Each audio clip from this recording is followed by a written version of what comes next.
Welcome to another virtual Live Talks Los Angeles event. We welcome Rutger Bregman and D.A. Wallach to our screen to talk about Rutger's new book, Humankind, A Hopeful History.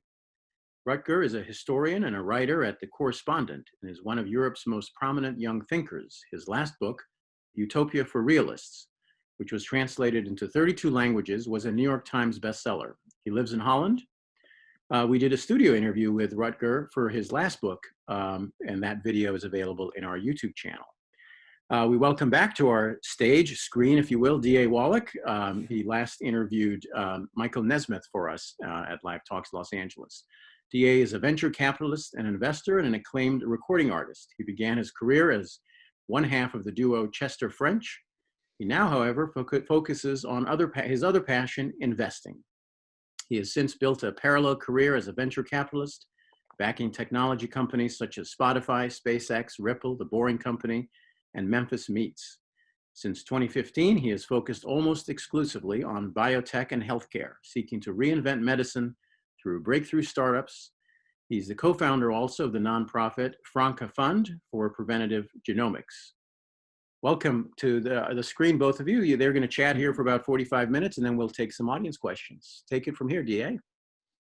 Great. Well, thanks, Ted and Rutger. It's so great to be, I guess, quote unquote, here with you in this odd virtual space.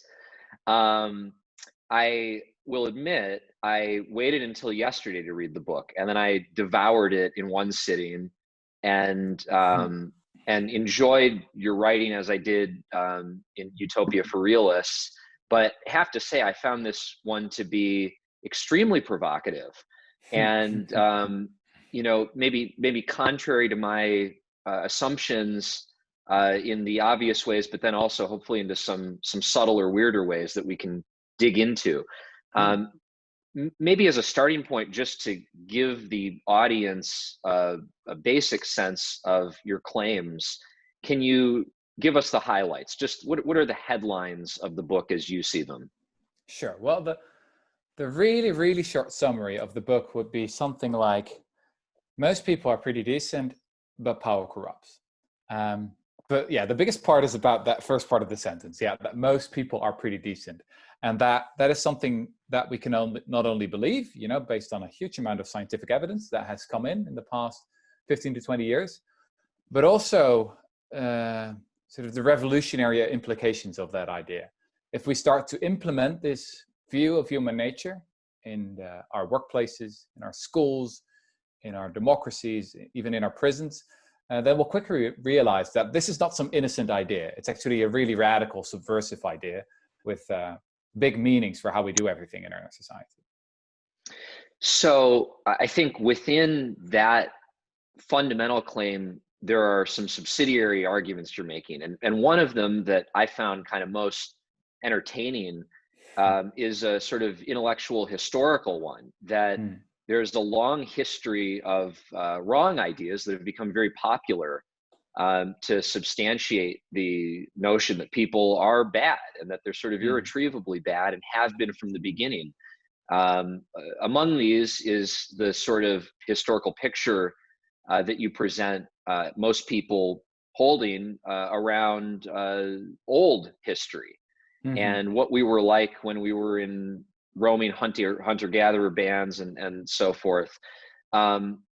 Explain to us sort of what the incumbent view is of our savagery, and then the alternative, which you believe to be the more accurate one. Yeah, well, maybe the easiest way to explain this is to talk about the opposition between two of the most famous political philosophers that we know, right? On the one hand, you had Thomas Hobbes in the 17th century, the British philosopher, who argued that in the state of nature, when we were still nomadic hunter-gatherers, which we've been for, I don't know, 95% of our history, we lived these horrible lives. You know, his famous words were nasty, brutish, and short, and that, you know, some kind of war of all against all was going on back then. And Hobbes argued that there was a point where we basically gave up our freedom and got security in return. That we basically said, okay, we need a Leviathan, an all-powerful ruler who's going to keep us in check and who's going to establish law and order. And, you know, that's the deal we're going to have to make. Now, Rousseau made the opposite argument. The French philosopher, Jean-Jacques Rousseau. It was like, I don't know, 100 years later, I read the book. One of the books was on the origins of inequality. And so he said that actually the state of nature, when we were still nomadic hunter-gatherers, was pretty good. You know, we had relatively healthy lives, peaceful, egalitarian. But then we moved into this era that we call the civilized era, when we settled down, when we became farmers, and we started living in villages and cities. And this was actually the disaster, you know? Rousseau really described civilization as this kind of poison, something that we should have never have done. One of the biggest mistakes we've ever made. And the interesting thing is that usually Hobbes is described as the realist. You know, he's sometimes seen as the father of realism, and Rousseau is seen as sort of the naive romantic, right? The revolutionary, the sentimentalist. But one of the great surprises for me, you know, while researching this book, was that actually, if you go over the latest evidence we have from anthropology and archaeology, you arrive pretty much at a quite Rousseauian worldview. At one point, I had the idea that, you know, maybe I should just call the book "Rousseau Was Right," you know, because yeah, that's pretty much what the direction in which the evidence points now. And then, sort of post-civilization, you don't see the end of this claim that we're bad. You see a continuation of it through social psychology, the experiments of Zimbardo and Milgram. And the sort of story that you paint is one in which we just can't help but keep inventing sort of Hobbesian explanations of how bad we are. Yeah. Talk to us about that modern history as well, and some of those experiments, and why you, at this point, view them to be debunked. Well, one of the most fundamental ideas, I think, in Western culture is the idea of Veneer theory. This is a concept coined by Frans de Waal, you know, the Dutch primatologist, who's also written about the origins of empathy, and has written this brilliant book, Chimpanzee Politics, about, you know, well, basically the politics in the chimpanzee zoo. He compared it to I read last year this, Are We Smart Enough to Know How Smart Animals Are? Yeah, that's a fantastic book as well. I can recommend this work to everyone.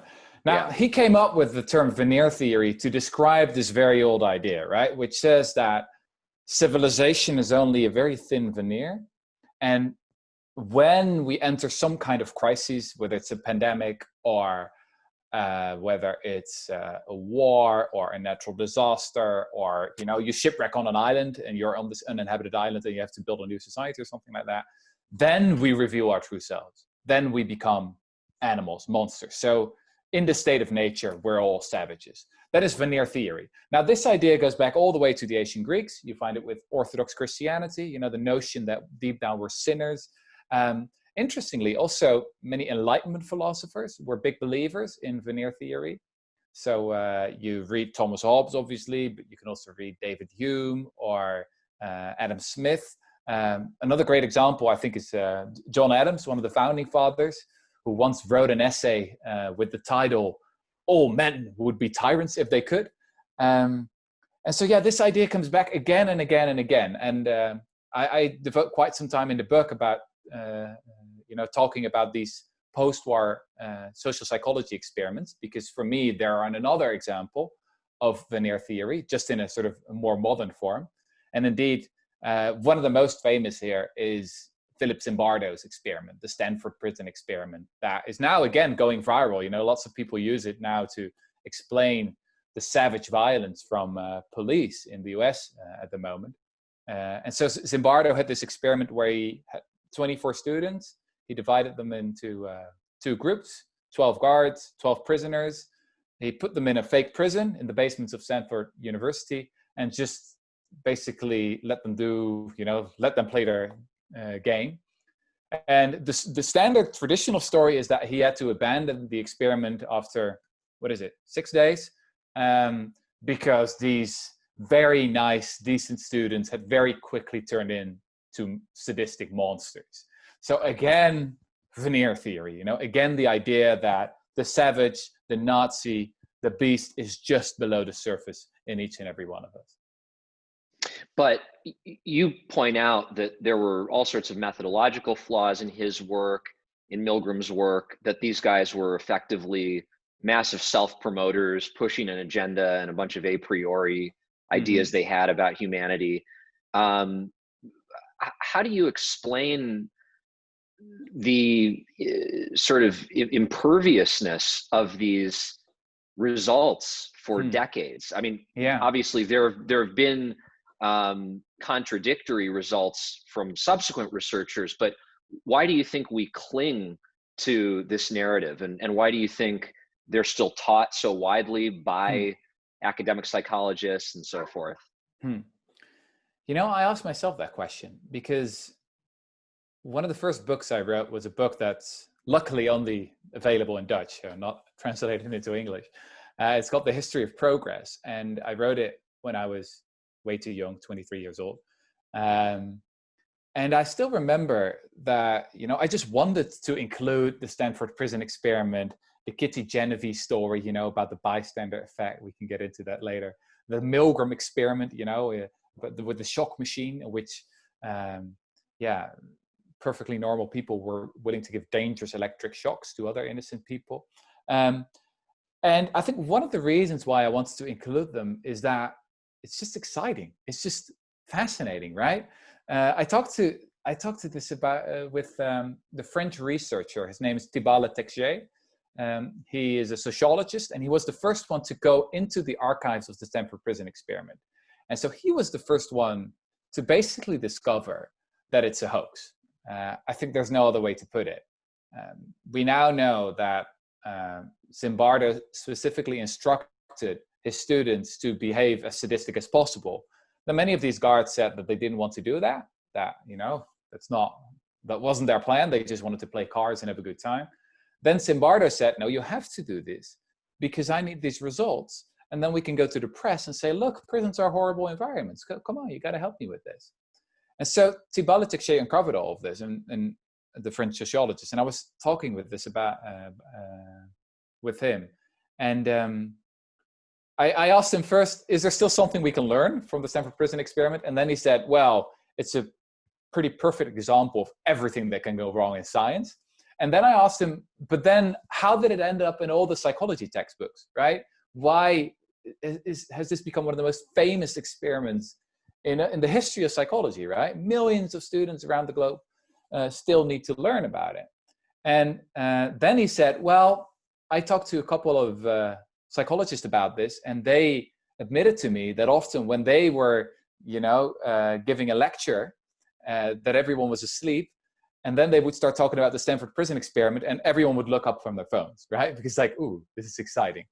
So maybe that's part of the reason as well. It's just that these, just like, why do we love Game of Thrones, right? It's, I don't think it's a very realistic depiction of violence, for example, and the dragons are not very realistic either.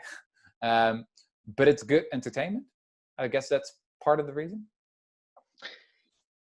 You also have an interesting take on Hannah Arendt's concept of the banality of evil. And this would be sort of yet another theory of the way in which we're bad. Ultimately, you sort of come out in favor of her more nuanced and I think subtle interpretation of Eichmann in Jerusalem and that trial. But you also express that the popular view of this idea of the banality of evil is quite misguided, that Eichmann in interviews had said all sorts of outrageous things, in fact, seemed to believe in what he was doing. And take some pride in it. Talk a little bit about how you read Arendt at this point, what you think she was actually trying to say, and what's true in that, and what maybe she missed. Yeah. Well, you know, of course, there are dozens and dozens of books that have been written about Hannah Arendt's philosophy. So she's hard to interpret sometimes. This is the problem with these philosophers, right? They like writing in these complex aphorisms. Is that the English word, right? It's easy to misunderstand them. But I became convinced that sort of the standard explanation of her philosophy, where we say, oh, the banality of evil is what sort of the bureaucratic mass murderer, where people do evil while they're not even thinking about it, right? Sort of as if they've become robots, that they're not making any kind of moral decisions anymore. I think that's really wrong. And I think we can sort of explain the misunderstanding partly by looking at, the history of this, because even though Arendt didn't want this, her philosophy was really connected to the Milgram experiments. People thought that, oh, what happened there with these, people who just came into the lab and were willing to give 15, 30, 45 volt shocks, and then up all the way until 450 volts to strangers who hadn't done anything in another room. That was sort of explained as, oh, this is the banality of evil. It's just below the surface. It can just very easily happen. Now, I think that Milgram is different than Zimbardo. I think his research is still very interesting and it has been replicated. I just think that his theory to explain it all was not very good. So he came up with a theory called sort of the agentic state theory, which is a little bit like, oh, you turn into sort of a different kind of state of consciousness where you don't really think about what you're doing anymore. So like you become a little bit like a robot. And that's why you keep pushing the button. There's now a new generation of psychologists that has a very different explanation. They talk about followership behavior. Is that the people in the lab, when they were pushing the button, were sort of identifying with the scientist, that they thought that they were doing good, that they were helping the scientist. And actually, when the scientist became more pressing and was saying, you have to do this, or that they felt like they were giving commands or anything, then people would just unplug and they would stop, instant disobedience. So it was more sort of a whole process of persuasion, like, come on, let's do this. This is necessary. It's for the sake of science, etc. Help me with this. Exactly the same thing that happened, obviously, in the Stanford prison experiment. And I think this also really fits with Hannah Arendt's philosophy, where she says that what she meant with the banality of evil, where she said that Eichmann wasn't thinking, she didn't mean he became into some kind of robot, but just that he lacked a sort of a critical perspective on himself, that he just went along. He just wanted to be liked. He was a follower. He was a joiner. I think that's the right word. And he really believed he was doing good. So he was proud of his achievement. He was quite a fanatical Nazi, not some kind of bureaucratic mass murderer. He knew what he was doing, and he just joined, basically. So that's a very important distinction and very important difference with the traditional explanation of what the banality of evil is about. So now let me get a little antagonistic. Mm-hmm. You talk about our sociality, or even our eusociality, to use a biological term, as something that came out of evolutionary history, that we as a species have done so well, in part because we're so good at collaborating, we're so good at communicating with each other, organizing.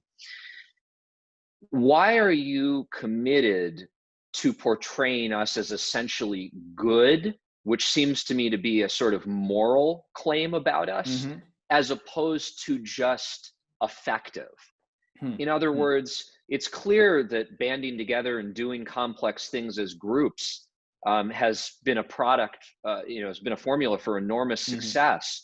But it's less clear to me that that reflects us being good in some moral sense, and not just functionally effective. And that the same things that make us highly effective in certain respects also make us capable of doing extremely evil things. And maybe those evil things aren't an aberration from our operating system. It's just that some of the consequences of the way we're wired are really good and some of them are really bad. Yeah.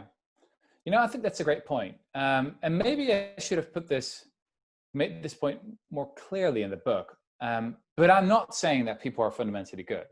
I mean, we're clearly not, right? We're capable of the most horrible things. And you could even argue that we're the cruelest species in the whole animal kingdom, right?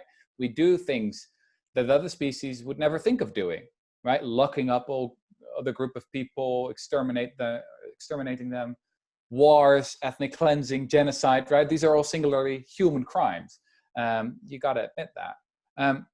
I am making the point, though, that we have evolved to be friendly. And I think that's something different. Friendly and being good is not the same thing. Actually, I think that quite often the moral thing to do is to be unfriendly. I mean, that's, I think, what my previous book was about, Utopia for Realists, which talks about all these people who were so often dismissed as unrealistic and unfriendly, right, and crazy, came up with these brilliant ideas and then pushed them from the margins into the center, right? That's always how I think progress starts, with unfriendly people. But then again, this ability to work together and to be friendly, I think that is our true superpower as a species, right? We can just cooperate on a scale that other species just can't. And yeah, I think it's important to emphasize that this is really the opposite of Veneer theory, because there's quite some hope to be found in there as well. For example, during a moment of crisis, a lot of people believe that when there's a natural disaster, that we all start plundering and looting and, start showing all this kind of nasty behavior. But actually, the opposite happens. We now have more than 700 case studies from sociologists who found that every single time you get an explosion of cooperation. Yeah? One of the best examples here is Katrina, 2005. New Orleans was flooded. News is full of stories about, looting, violence, murder, rape, you name it. And most of those turn out to be rumors. And now, researchers know that actually something very different happened. People from the left to the right, young, old, rich, poor, all collaborating and working together. So there's some real hope to be found in that view of human nature as well. But still, I mean, I absolutely agree with you. It's very paradoxical as well, because these qualities, our ability to work together, our loyalty, our comradeship, our friendship, are often also implicated in our most horrible crimes. So, I mean, that gets down for me to this question of whether it even matters if we're sort of essentially good or not. Because the fact of the matter is it not that people all the time band together and do terrible things. And in particular, they seem to do terrible things when those are motivated by some, as you put it, myth or cultural story that they're being told, often by a sort of sadistic leader character.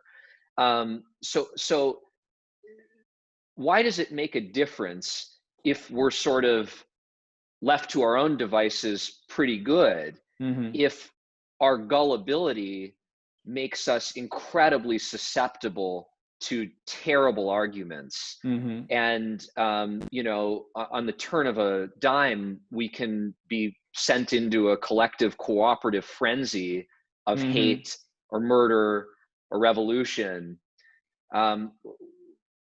What are you really saying? I mean, why does that not make us bad? Here's where I disagree with your phrasing of turn of a dime. I think it doesn't work like that. It was obviously the message of the Stanford Prison Experiment that you can very quickly turn, average pacifistic students into monsters. That it very quickly happens. I think it's possible. I mean, we are seeing it right now in the United States, is that human beings who, once came into this world as babies, innocent babies, are now capable of, basically murdering someone else in full view of the camera, right? So what's happened there? I talk a lot in my book about the psychology of violence. And the interesting thing here is that we actually find it really difficult to be violent. I know this is counterintuitive if you watch a lot of the news or a lot of films or series or whatever, but I think there's strong evidence that most people find it very hard to be violent. You can look, for example, at the history of warfare, and then you'll discover that a lot of soldiers actually didn't manage to fire their guns. There's this famous study from S.L.A. Marshall, an American historian who traveled with the troops in the Second World War, and his estimate was that only 15 to 25% of American soldiers actually managed to fire their guns. Now that's a controversial claim. Some say he was just, following it was a rough guess.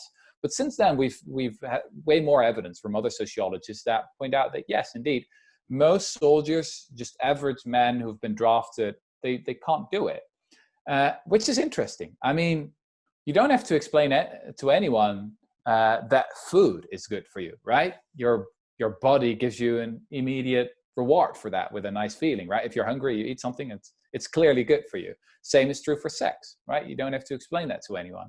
And obviously there's an evolutionary advantage here, because otherwise if we wouldn't have sex, well, the species would die out. But then with violence, it's very different. If you have soldiers and you send them to wars, for example, the war in Vietnam, and you condition them and brainwash them so that they are actually capable of killing, the US military became really good at this, and actually the US police now as well, then they go to that war, they kill someone else, they come back and they're traumatized, right? They have PTSD. So they kill someone else, but they also kill something within themselves. Now that suggests to me that this is not what we're born to do. Even though we're capable of it, it's not really what we've evolved to do, right? There's no evolutionary reward. To the contrary, we're actually being punished for it. And I think that's a telling fact about our species. Is there not, though, a bit of a Pollyanna-ish assumption in thinking that if we just built society on the premise that we're pretty good, that our default is not to kill each other and so forth, that we would end up with a different result? Because again, I come to this question of susceptibility and gullibility. If on average, you have a really wonderful passage quoting, I forget which researcher's work, talking about the theoretical difference between a society in which everyone is sort of a genius versus a society in which there are a couple geniuses, but a lot of followers and copycats. Yeah, that's Joseph Henrik is that. And the sort of bottom line is that the society of copycats ends up much more capable, because you only need a couple people to invent things if everyone is very good at emulating those things and putting them into practice. It reminds me of a point that my friend David Krakauer at the Santa Fe Institute makes, which is that the smartest person on the planet 50,000 years ago couldn't do long division. Didn't matter how big their brain was, that most of what we think of as intelligence is just using tools that other people have invented, be they cognitive or physical. So I guess I'm curious, if most people are followers, and interested if you agree with that, if most of us are sort of followers, then why does it matter that our default, if we were just making independent decisions, is sort of virtuous, when what actually happens is that a few people come up with stories, and then almost all of us buy into those stories, irrespective of how reasonable they are. And we don't seem to be particularly good at evaluating the rationality of those stories. You talk about Bertrand Russell, someone like him or someone like you might be exquisite when it comes to picking apart despots' claims, but it doesn't, the results seem to be you sort of throw out a crazy idea to the commons and people are happy to get in line and do insane stuff. So why do you think operationalizing the notion of our goodness would get us somewhere else, that our historical operalization of the idea that we're bad has not gotten us?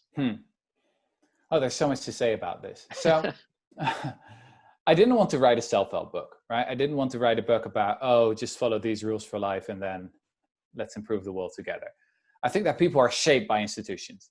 And one of the points I make in the book is that the institutions we have now, many of our schools and workplaces and prisons, they are often grounded in the old view of human nature, that people are selfish. And they also produce the kind of people that this theory presupposes.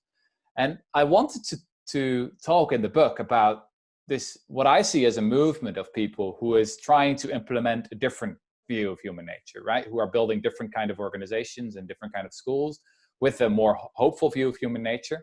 And so are trying to make this into a self-fulfilling prophecy. Now, interestingly, I agree with you, is that to really change the world, it actually takes a relatively small group of really determined and committed people, right? Because, yeah, sort of the vast mass of society is quite, I don't know, it can be pushed and moved. In my previous book, I gave the example of the history of neoliberalism, right? Neoliberalism didn't start with Reagan and Thatcher in the 1980s. It started much earlier, in the 1950s, with the Mont Pelerin Society, a think tank in Switzerland, with members such as Friedrich von Hayek, the Austrian economist, and Milton Friedman.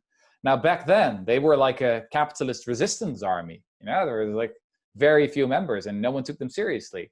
Everyone was a socialist back then. Everyone believed in the ideals of John Maynard Keynes, right? The British economist who believed in a big state that had to invest.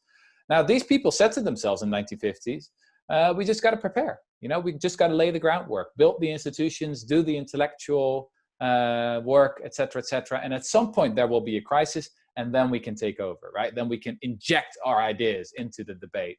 And then it's very important to make the march through the institutions as well. And that's what happened.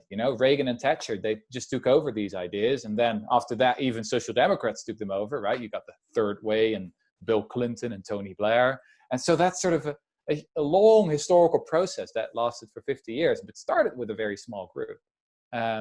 So yeah, that is, I I agree with you. And I'm not saying that this is necessarily like a purely optimistic view of human nature that I'm describing here. Actually, it has some really, in a way, it's disturbing as well, right? It's really disturbing. Because I could tell you the same similar history about the rise of fascism, right? In Germany, also started with a small group of people who were seen as idiots. If you read the New York Times in, what is it, the 1930s, about Hitler, they were like, oh, this guy is not serious and whatever, and don't have to worry about him, and his anti-Semitism is not very genuine. But yeah, then I think it also works the other way around. I want to dig into that episode because the Holocaust is the mother lode of, evidence for what we're capable of in the extreme. Mm-hmm. Is there a counterfactual history you can imagine where, with incumbent institutions that were much more premised on human goodness, we would not have gone down that path? Yes, you're sort of absolutely. Yeah. Okay. So what would that have looked like? Denmark. How could we have how could Germany have inoculated itself against Hitler through a belief in human goodness? Well, in my book, I give the example of Denmark, right? And Denmark is a very fascinating case because very small percentage, only 1% of Danish Jews were killed during the Second World War. Now, in my country, that was 70, 80%, something like that, like a very high number. And normally, I'm from the Netherlands. The Netherlands and Denmark are quite similar. So they're often, I'm often described as the Danish historian. So it's sort of interesting to sort of ask the question, what was different here? And there's one historian, Bo Lindegaard, who's written this wonderful book called Countrymen, where he describes the democratic culture in Denmark at the time of the Second World War, where politicians just had this very, and not only politicians, the whole civil society, there was a strict norm, a strict democratic norm that you would not divide people up into groups. They only thought in like, everyone's Danish, right? We do not make distinctions between the Jews and the non-Jews, etc. We're not going to go with that. And then when the Germans tried to take the whole Jewish population from Denmark, there was very quick resistance, and this was an anarchistic uprising, basically. And very quickly, 8,000 Jews were smuggled to Sweden, and almost all of them survived the war. Now, I know that's a very small ray of light in an ocean of darkness in this history, but it is an example, I think, of what that would look like. Institutions, strong democratic institutions that believe in genuine equality and fundamental human decency of each and everyone. Yeah, something like that.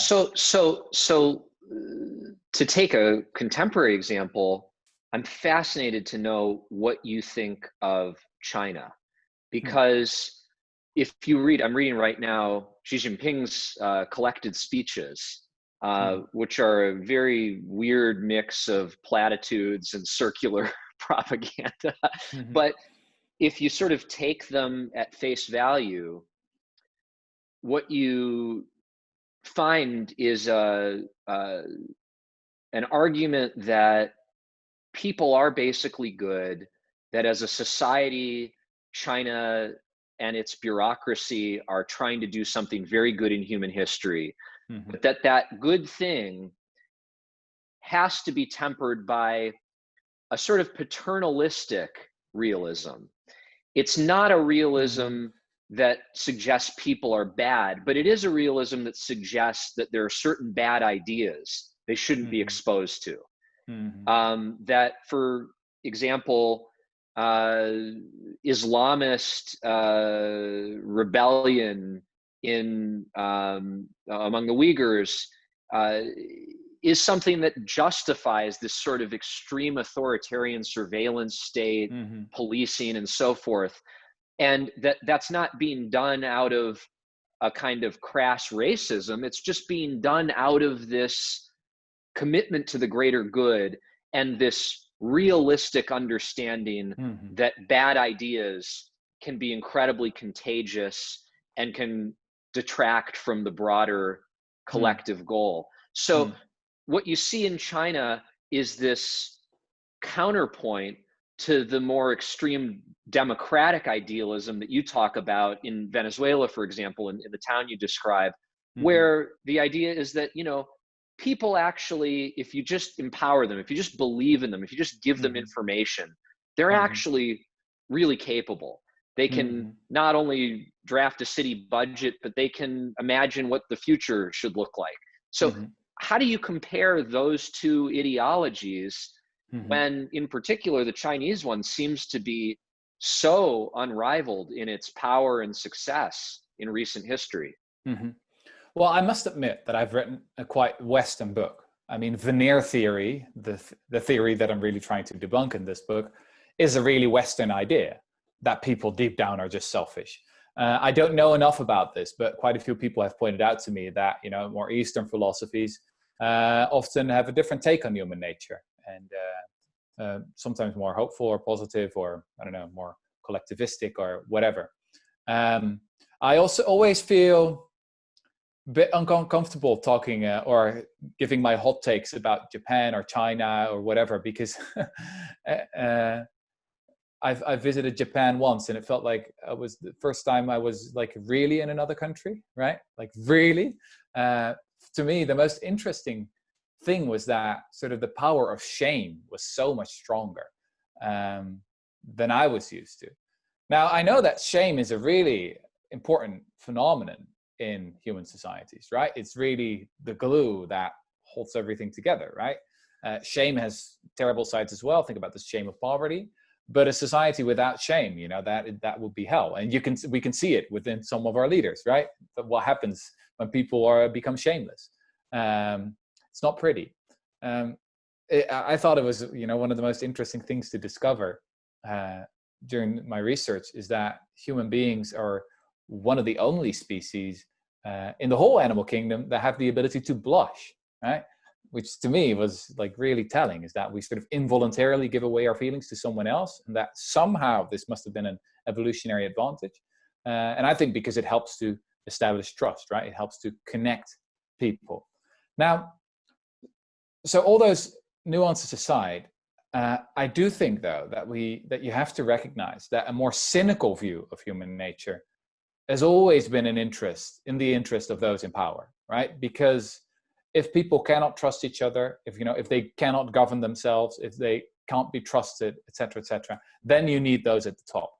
So maybe it takes the form of a Chinese paternalism, or like a really darker cynicism that you see in Western history. But I think the goal is sort of the same: is that you can't govern yourself, right? We can't trust you to have a basic income or high quality education, or to have a real participatory democracy. You know what? We can't trust you with that because you're not smart enough. You're going to abuse the system. Turns out you're going to be lazy. Blah blah blah blah blah. And that pops up again and again and again. And I think there's a reason for that as well, because we've got quite some psychological evidence that power itself is like a drug, right? So if you have too much of power, then you become more cynical, you have a more, you look at other people and you look at them in a more cynical way. And there are even some studies who suggest that the regions in the brain that are involved with empathy don't work that well anymore. So there are some researchers who say that power damages the brain in a very real way. And I think that must be true not only in the West, but also in China, obviously, and every culture in the world.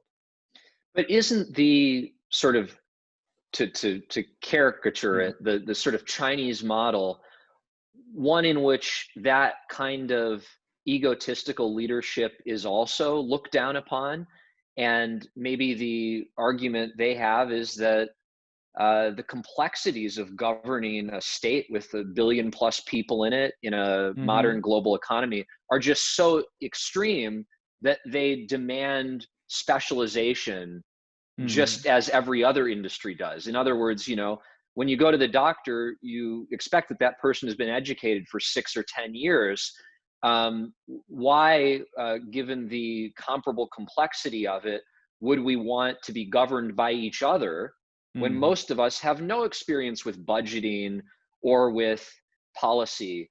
Is it possible that there is one level of making sort of coarse judgments about ethics and public goods that can belong to the people, but then when it actually comes down to the nitty-gritty of managing these complex societies and economies, it is really something better done by professionals who are experts in it?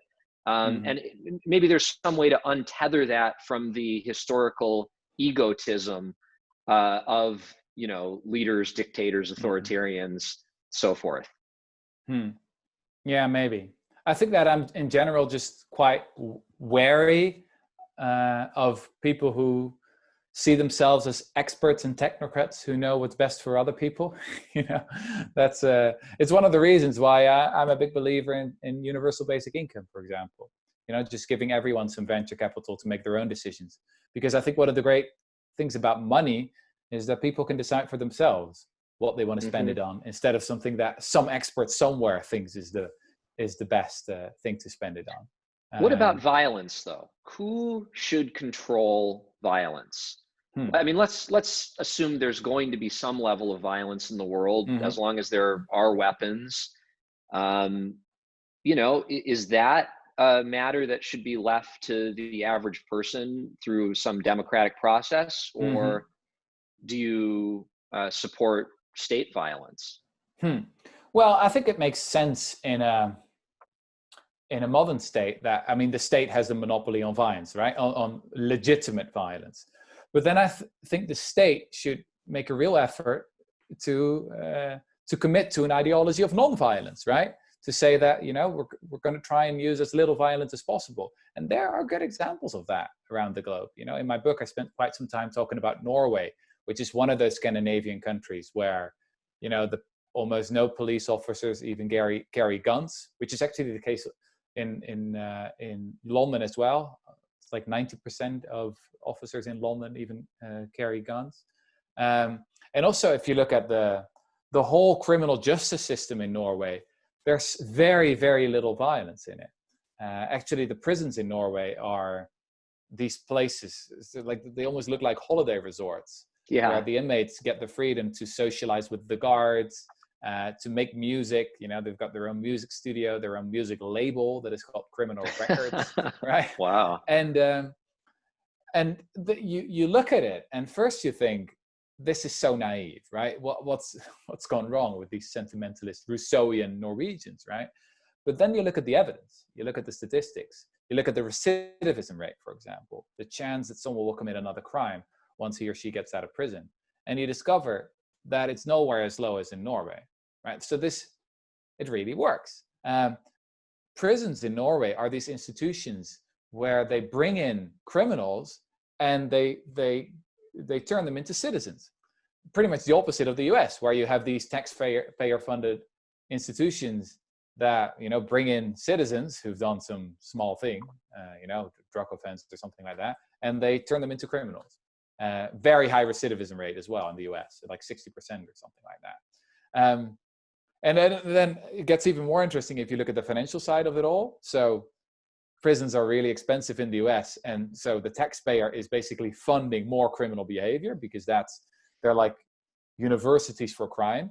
In Norway, it's the opposite. So obviously it's not cheap to fund a holiday resort with a music studio. But then you save a lot of money on the police, on the judicial system, and you create tax-paying citizens. So there's a recent paper from 4 economists, 2 American and 2 Norwegians working together, looking at the data from Norway. And they actually discovered that in the long run, these prisons in Norway, they save money, right? They've got a very good return on investment. Now, that's sort of the direction that I'm interested in. Yes, I guess you would still have a state monopoly on violence. I think that makes sense. But then you would have very strong democratic controls over that, and the state would make a very explicit commitment again and again and again of nonviolence. What about in the domain of social media? Mm-hmm. As I was reading the book, I couldn't help but think about this debate right now around Facebook and Twitter, mm-hmm. and whether they'll censor Donald Trump. And the kind of championing of human autonomy and decency is really maybe coming from Mark Zuckerberg, who has basically said, people don't need me adjudicating what's true and what's not, and I'm not even sure we as a company can do that. Better to let politicians say whatever they want to say, and leave it to the people. They're not stupid. They can evaluate it on their own terms, and our job is just going to be to move that information around in such a way that there's as much visibility on it as possible. So how do you think about that? Because that's a quite optimistic view of people, and yet it's a view that right now, quote unquote, champions of justice and so forth are very mad about. Yeah, it's this marketplace of ideas philosophy, right? Just let the ideas compete with each other and everything will turn out to be all right. I've always found that to be a quite naive view of how ideas actually do battle with each other. Because obviously some ideas have a lot of money behind them and others don't. And some ideas get pushed up by the algorithm and others don't, right? And the whole notion that Facebook is this kind of neutral platform where there are only, I don't know, forces of nature or something like that decide which message is going to rise to the top of your feed, it's obviously not true, right? Facebook will always make subjective moral choices about, how to design the whole technology, right? And that is exactly what people are so worried about, is that there's no democratic oversight. Do you think they've made the right subjective choices? Because they might say something like, we don't make substantive judgments about what should be prioritized. We make kind of meta judgments, like that the things that our users find most interesting, measured in some standard way, are the things that should circulate more. And isn't that how it works in the real world too?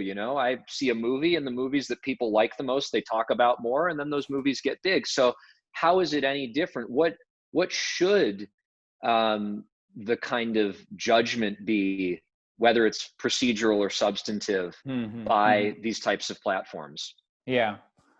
Again, so much to say about this. I mean, you could even argue that companies like Facebook and Google and Twitter have become so big, and like they've almost become public utilities. And they're also what economists already in the 19th century called natural monopolies, right?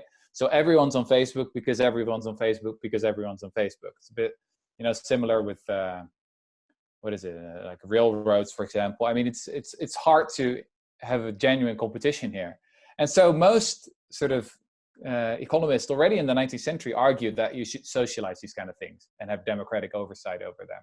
I still think that in the end, that is sort of the right direction, to see it as a sort of these kind of communication platforms as public utilities that should be controlled, not necessarily by the government. I think there should be some separate third thing that is, controlled by I don't know, bodies of citizens who were maybe randomly elected, something like that. So that's already one discussion. On the other hand, though, I do have the feeling that we sort of overestimate the power of the Facebooks and the Googles in our democracies. I have the feeling that this whole debate has gone a bit too far in the direction of, oh, there are our overlords and they're determining everything, right? And that people are very easily swayed by just seeing one Facebook post from some Russian bots and that, oh, now I'm going to vote Donald Trump. No, that's really not the case. A colleague of mine for the Correspondent, there's an online journalism platform that I work for. His name is Jesse Frederick, and he wrote a piece he worked on for a long time. It's our most read piece ever, about the effectiveness of online ads. And it turns out that actually, if you look at the evidence, you wonder, like, this must be like the next .com bubble, because they're not effective at all. Like the evidence here is very thin. And then you wonder, like, how have we come to believe that our lives are ruled by the Facebooks and Googles? I mean, it's obviously when there's a company that says, I'm a producer of shoes and these are the best shoes ever. If you walk in these shoes, you're going to be happy the rest of your lives. Then we're quite skeptical, right? We're normally quite skeptical of PR.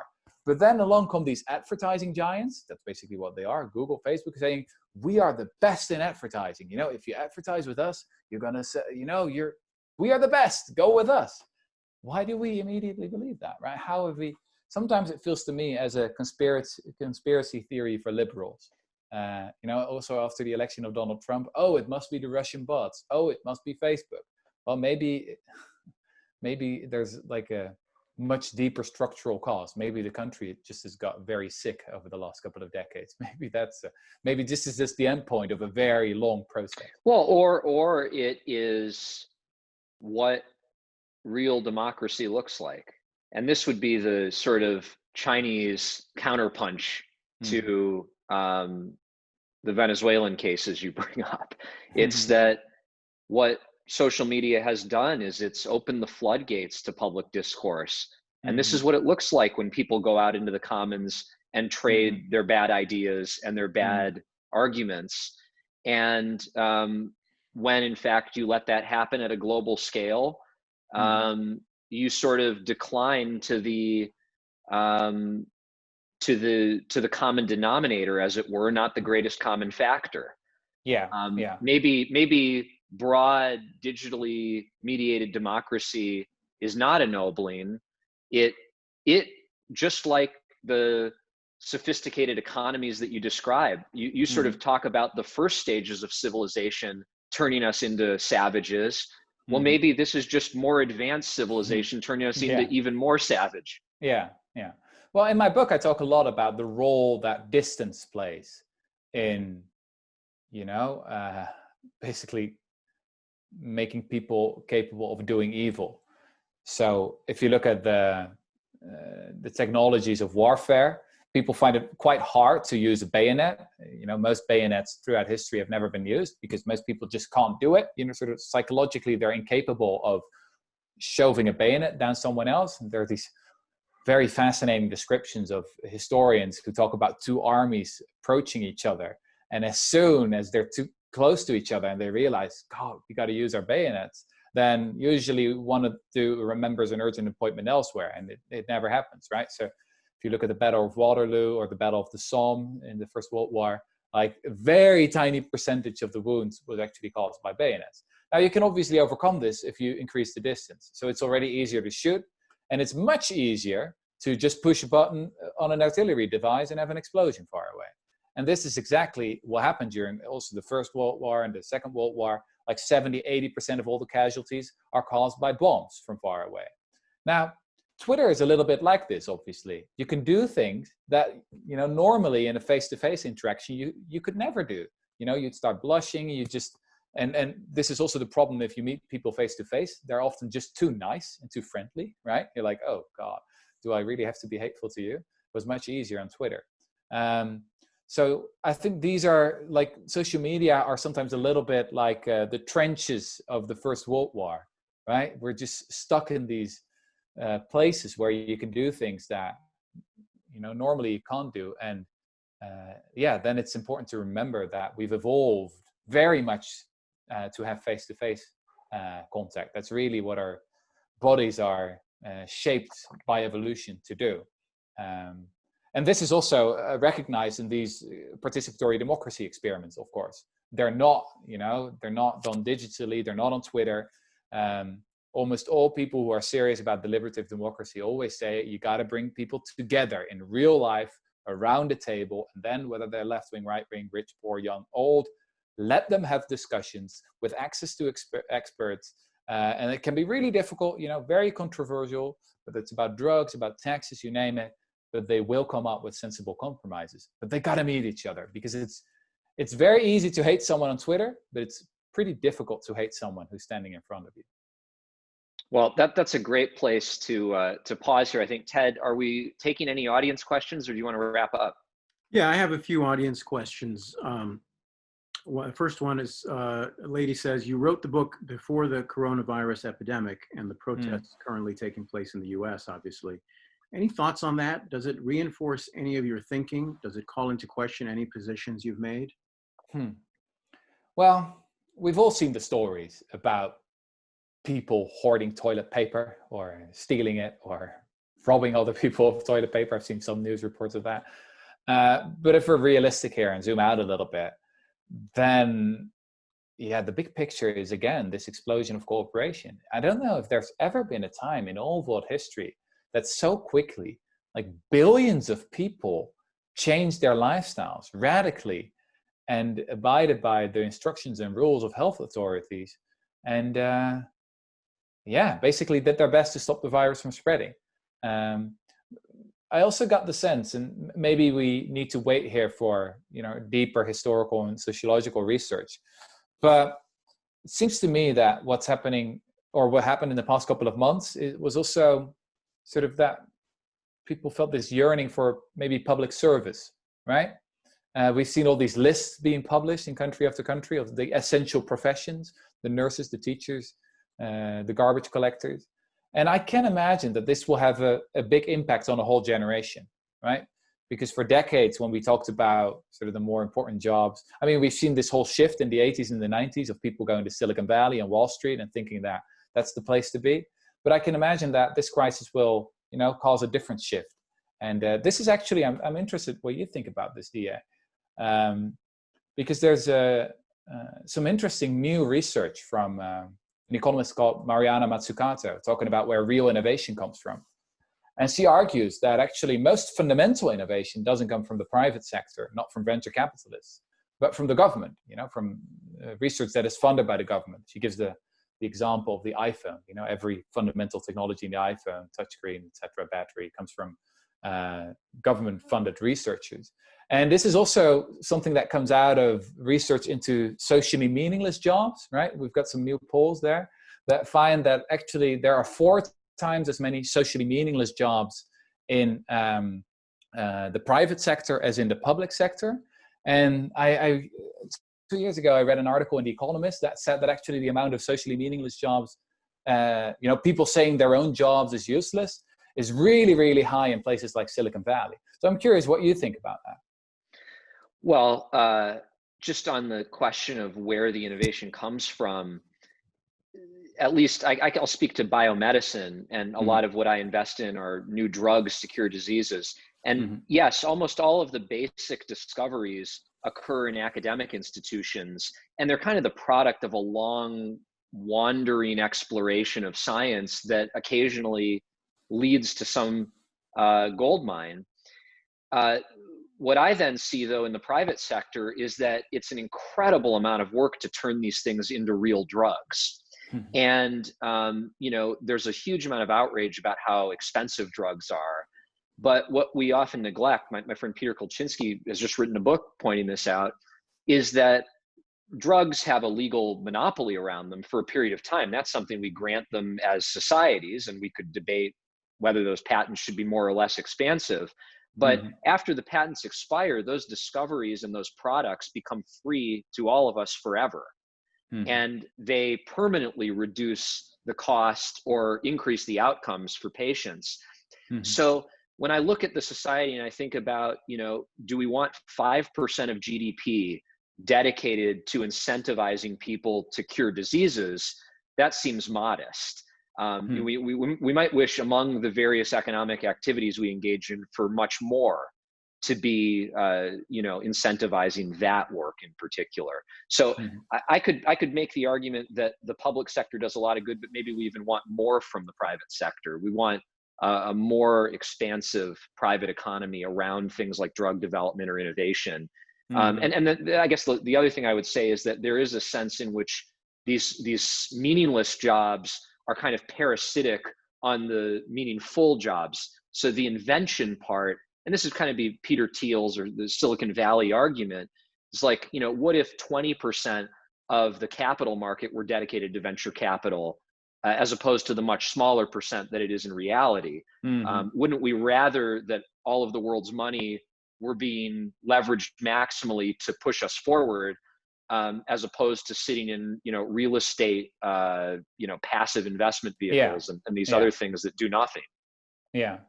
Yeah, and I think the argument here against sort of the big pharmaceutical companies is that they, invest relatively little in R&D, that they spend a huge amount of their money on stock buybacks just to drive up the stock price, so that benefits the shareholders, and that when they do R&D, they invest mostly in sort of diseases that for a small group of people, but that they know they can make a huge amount of money on that, instead of the sort of things that they won't make much money on it, but will benefit much or many more people, right? It's true. I mean, ironically though, the reason they all do that today is because the US government 20 years ago, or 15 years ago, had a problem with none of them developing drugs for these quote unquote small patient populations. So Congress here passed a law that gave all sorts of economic incentives to companies that would go after these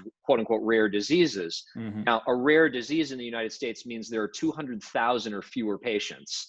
And so, there are diseases where only 50,000 people have it, but it is 100% fatal. And we have to ask as a society, is it better to try and cure those 50,000 people, or at the same cost, try and increase the, lifespan of someone who has atherosclerosis by an additional 5%? And, that invites all the traditional utilitarian arguments about, where is the greatest good for a small number of people or a little bit of incremental advantage for a lot of people. They're very hard questions. Can I ask you one other question?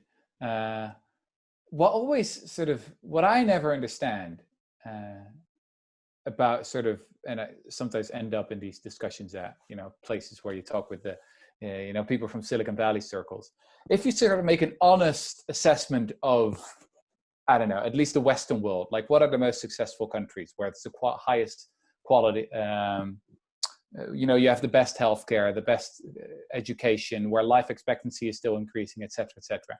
I mean, it's pretty clear what the best countries are, right? It's like the social democratic countries. Germany, France, especially the Scandinavian countries. I mean, these are all tried and tested models. And I think we should sort of build on that. So I'm very much in favor of a guaranteed basic income. I think that would be the crowning achievement of social democracy. But I sometimes find it hard to understand that sort of data-driven people who can just look around the world and different models. I mean, it's pretty clear that sort of what the United States needs to do is to try and basically become a little bit more like Europe. Well, I certainly am sympathetic to that. I think you have a number of factors conspiring against that being the popular view, even among Silicon Valley elites, namely that they're rich and they don't like paying taxes, which is something you've talked about. Sure, and it's like that old, I forget what the phrase is, but never underestimate what someone will believe when they're paid to believe it, right? These are folks who have a real interest in finding some clever hack on egalitarianism that doesn't involve personal sacrifice. And I think the flip side of that also is that this is a cowboy country. The culture here has always been cowboys who don't want to play by the rules, are quite independent. There is a sort of libertarianism to it that's always been, if not one of the threads, the major thread. It's certainly a major thread. Yeah. One thing though is that when I talk about some of these sort of radical ideas where people try to implement this more hopeful view of human nature, for example, the Norwegian prisons, and this is something that I also discovered writing my previous book, Utopia for Realists, is that actually the US has a really radical history on this as well. The first experiments with these holiday resort prisons, they were in the 60s in the United States. The country that came the closest, like this close to implementing a guaranteed basic income, was the US. Right. Nixon at the beginning of the 70s almost did it. And it's a crazy history full of bizarre coincidences of why it didn't pass. So sometimes people say, oh, this is never going to happen in the US. And then I always like to remind them of their own history, is that, I mean, this is a lifetime, like in the lifetimes of people who are still alive right now, right? It's long ago, but then it could happen during our lifetimes that will be in a very different moment once again. I think that's right. Ted, do you have another one? Yeah, there's several questions tied, and you guys have addressed this on social media. So I'm just going to sort of read through a few of them and maybe sort of tackle them all together. One says, talk about how information is shared, especially the speed at which it is shared, and how it impacts how we react and how we feel for each other, and the resulting human behavior that comes from that. Another one says, and this is quoting you from an NPR interview, it says, if we can actually trust each other, if we do have the courage to move to a more realistic, hopeful view of human nature, then we can move to a very different kind of society as well and build very different kinds of schools, democracies, workplaces, etc. And yet, the one vehicle that is sort of connecting, if I can use the term connecting us in a big way, is social media. Yet at the root of social media, at least the way it's practiced by people who are trying to influence people, is all about planting seeds of distrust and doubt in people who don't share your views. Yeah. Why don't you tackle those and tell us what you think? Yeah, I mean, and we talked about this, there are powerful arguments to be made to, delete your Facebook account and delete your Twitter account. It's probably not good for you. Already in the 90s, psychologists made the argument that the news is not good for you, that the news is like a drug that can cause what they call mean world syndrome, right? That people who watch too much of the news, they only hear about all this negative stuff, they become cynical, they become depressed, they become anxious, they get a very twisted view of human nature and our history. And yeah, you can make exactly the same argument about much of social media. Maybe different platforms are a little bit different. I think that Instagram has probably causes different kind of anxieties, maybe sort of more, I don't know, how do you call this? Status anxiety, instead of worrying about, the world is going downhill. But yeah, in the last chapter of my book, I make this very simple point that we devote a lot of time thinking about what kind of food we put in our bodies these days. But why don't we just devote as much time to the question, what kind of information we put in our heads? Because I think that Elon Musk said this recently in a tweet, and I really like that point. He said, it seems to me that the question that the news tries to answer every single day is, what is the worst thing that happened in the world today? And the news is obsessed with answering that question. And then you wonder, why are we plugging into this all the time? One other point to make here is that I think if you have a more trusting attitude to life, then you also have to accept the collateral damage. And this is true on a personal level, but also on a societal level. So if you have these Norwegian prisons, right, where, yeah, you basically try to make this trust in a self-fulfilling prophecy, sometimes something terrible happens. 2011, Breivik murdering dozens of kids, on this island Utopia. How did the Norwegians respond? Well, the prime minister said more openness, more democracy, more transparency, right? But that just takes an extraordinary amount of self-control, right? And I think real courage. Same is true in our personal lives. if you have this trusting attitude to life, then you also have to accept that you'll be conned a couple of times. This is just collateral damage. And if you've never been conned all your life, then you should ask yourself the question, is my basic attitude to life, is it healthy? Am I mistrusting everyone around me? Because I think that you should be conned a couple of times in your life. Otherwise, you're doing something wrong, I guess.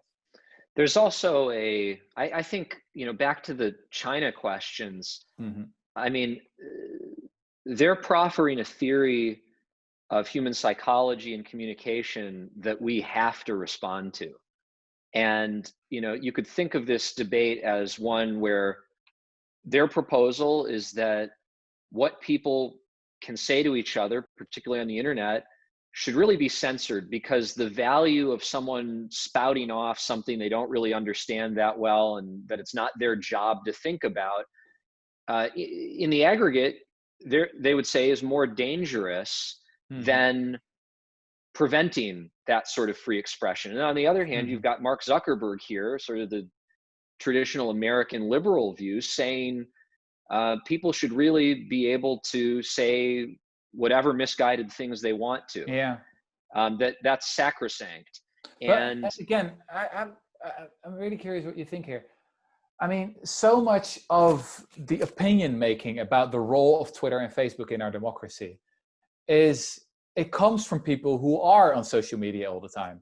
And they're actually quite exceptional in the amount of time they spend on Twitter. I mean, Twitter is, I think, the perfect example here. Seems to me, and this is especially the case in the Netherlands, where I'm from, like most people on Twitter are journalists, right? And then all the people who are writing pieces and talking on television about the role of Twitter, I mean, they're quite exceptional. And then I ask around among my friends, like, what's your social media usage? And well, they like Facebook is a graveyard to them. They're a little bit addicted to Instagram and they never go on Twitter anymore. That is already something from a very long time ago. So again, I think that we often sort of overestimate the role of these social media platforms in our lives. It's a bit the same that I'm skeptical about this whole nudging idea, the theory. Cast unseen thing. Yeah. Yeah. There's been a really, there have been a lot of new studies into nudging, and basically most of it doesn't replicate.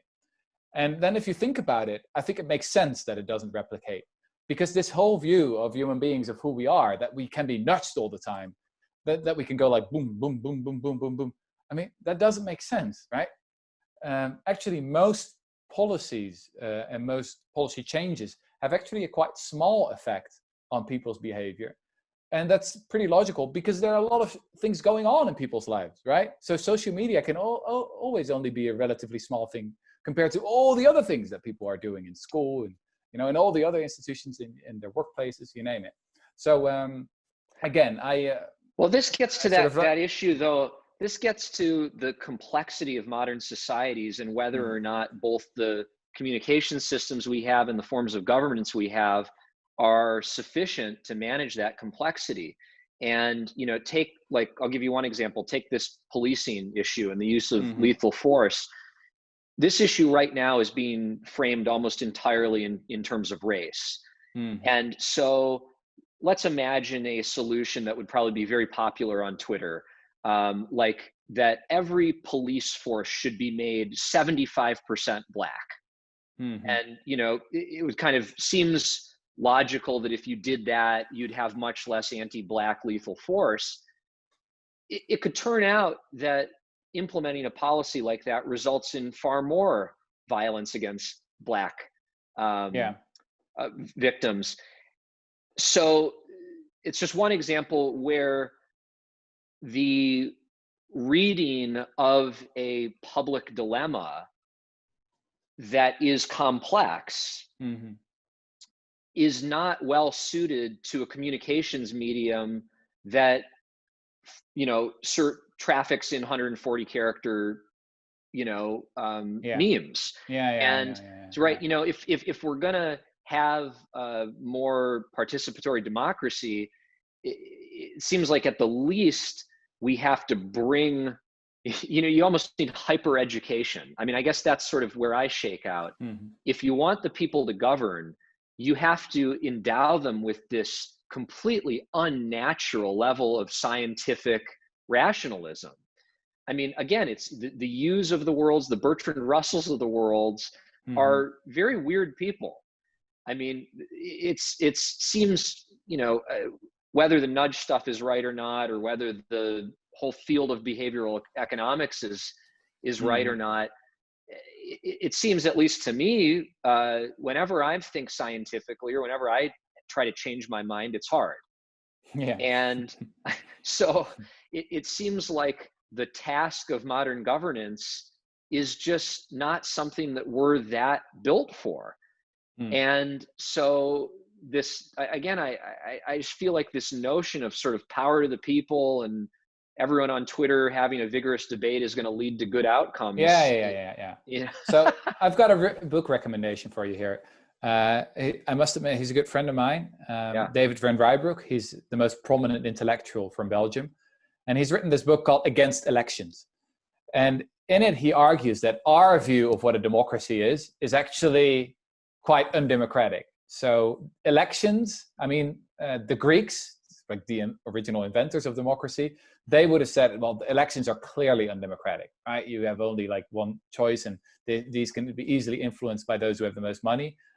Genuine democracy is randomly selecting people from the population to govern, right? And so you want a democracy where around, 10 to 20% of the people in a population govern at least once in their lifetime. So that means that everyone knows at least a couple of politicians. That is the original idea. That's the original meaning of democracy. And this is also the reason why the founding fathers of the United States, for example, they were against democracy. They were undemocratic. They said, no, democracy, we've tried that. That is not going to work. We want to make an elective aristocracy, right? We want to protect the slaveholders, the people who are in power, etc. That was the specific design of the design principles of the founding fathers. Really interesting. And later we started calling that thing that's not a real democracy, we started calling that a democracy. I think there's a really good argument to be made that we got to go back to the original idea of what a genuine democracy would look like. And there's been a lot of experimentation with that since the 1980s, with participatory city budgeting, for example, but also deliberative bodies, randomly elected. And that is what I'm quite excited about, even though there's a very long way to go there. I recognize me that. too. There's this great, the other book, very similar title, is this Jason Brennan book, Against Democracy. Have you read this? No. Very, very good. He's a philosopher at Georgetown, and he calls himself, I think he's part of a little intellectual crew that they call themselves the Bleeding Heart Libertarians. And he talks about epistocracy, which is sort of this, that, maybe in an election, what you should do is kind of have a lottery, like jury duty, sort of randomly select people. Yeah, exactly. That's what I mean. They have to go through a 2-week class where they really learn a lot about what they're going to make decisions about. And then they govern, as a proxy for the rest of us. And I think it seems very exciting. I mean, his point is that we don't let people drive without a driver's license. We don't let doctors operate without having gone to medical school. Why do we consistently let ourselves harm each other through grossly negligent democratic participation? And this comes down to the level of, you survey people. For one example he has in the United States, you survey people on what percentage of the budget they think goes to foreign aid. And I think, the average response is that it's 15% or something. In reality, it's like less than 1/10% or something. So, how can people possibly govern if they're so, quote unquote, low information? Yeah, that's certainly a good point. Final question, and this, I'd like both of you to answer it. And it comes interestingly from somebody who says, I've been researching a book, which has had me reading newspaper articles in the US going back 30 to 40 years. And what I notice is a lot of detail missing in how stories are told today versus 30 to 40 years ago. And she attributes this to sort of the pressure to print and things needing to be shorter, presumably the rate at which people read is smaller, and so on. So the question is, based on that, where do both of you get your information from? What do you read? This is for both of you. You first. Yeah. Well, I would say that to me, the great sources today are, let's call it internet geniuses. You know, I follow some of these newsletters, be it on technology or, you know, political philosophy and so forth, and they're written by, you know, the kind of archetypical nerd in his bedroom who doesn't have a degree and doesn't work for a publication or whatever. And I'm just sort of dazzled by how brilliant some of these folks are. And they never would have had a platform in the past because they couldn't have navigated the social incentives of a big media company or something like that. So I almost find that the highest quality information today doesn't come from the media. This is one of the ironies of the kind of Trump war on the media, is that, you know, they're kind of right. I mean, the New York Times pushed the Iraq war, and you know, one of my friends, this Balaji, who's a very provocative guy on Twitter, has chronicled how at the beginning of coronavirus, basically every major publication, from Vox to the New York Times to the Washington Post, did some version of the story that, you know, this is no worse than the flu. You know, you're all being idiots and you're alarmists. And it's like, you know, these, you know, establishment media authorities have absolutely no consequences to pay when they constantly put out this bullshit. And they hide behind the fact that, you know, they have a brand to excuse the fact that they're big clickbaiting multinational media corporations that have the same exact incentives as Facebook or Twitter or whatever. And so that's a long rant, but I think it's just finding these individual uncorrupted geniuses who now can publish is one of the great things about the media landscape today. So I agree with a lot of that, even though I would be a bit more, I'm quite a bit more sympathetic to some of the institutions. So, for example, I mean, you can criticize the New York Times like literally every day for a dozen of things, but I still wouldn't want to live in a world without the New York Times. What's interesting, I mean, the beginning of the question was about that everything becomes shorter, right? And that there was more information in the 60s or 50s or something in articles.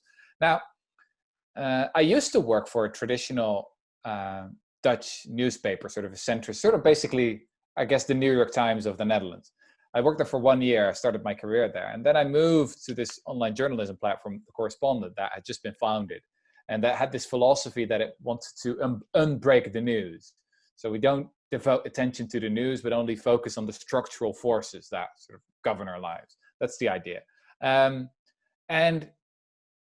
one of the great surprises for me, you know, in the first couple of months of writing for The Correspondent, was that all my short pieces received very little clicks. And actually, when I would write an essay of 3,000-4,000 words, that would go, those would always be my most read articles. And that is still the case today. So recently published this article on the end of neoliberalism. It was 5,000 words. And, you know, it's been our most read article for the last month.